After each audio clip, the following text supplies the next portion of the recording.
ప్రపంచవ్యాప్తంగా ఉన్న వివిధ తెగల జీవన విధానం, వాళ్ళ నమ్మకాలు చాలా విచిత్రంగా, ఆశ్చర్యకరంగా ఉంటాయి కదా. ఈ ఆధునిక ప్రపంచానికి, కార్పొరేట్ సిస్టమ్కి పూర్తిగా దూరంగా ప్రకృతితో మమేకమై బ్రతికే కొన్ని తెగల గురించిన ఆసక్తికరమైన నిజాలు ఇవి. బజావ్ తెగ సముద్రపు మనుషులు.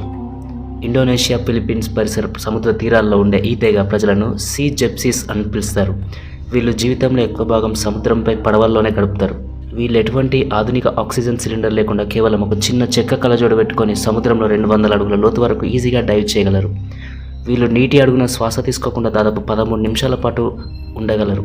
తరతరాలుగా సముద్రంలోనే జీవించడం వల్ల వీరి శరీరంలో స్ప్లీన్ అనే అవయవం సాధారణ మనుషుల కంటే 50% పెద్దగా పరిణామం చెందింది.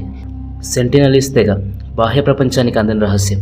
మన దేశంలోని అండమాన్ నికోబార్ దీవుల్లో నార్త్ సెంటినల్ ఐలాండ్లో ఈ తెగవారు నివసిస్తున్నారు. వీళ్ళు బహుశా ఈ భూమి మీద బాహ్య ప్రపంచంలో ఎలాంటి సంబంధం లేని ఏకైక తెగ కావచ్చు. వీళ్ళు గత 60,000 సంవత్సరాలుగా అదే దీవిలో ఒంటరిగా బ్రతుకుతున్నారు. ఇప్పటికీ వీళ్ళకు వ్యవసాయం చేయడం తెలియదు, నిప్పును ఎలా పుట్టించాలో కూడా తెలియదు.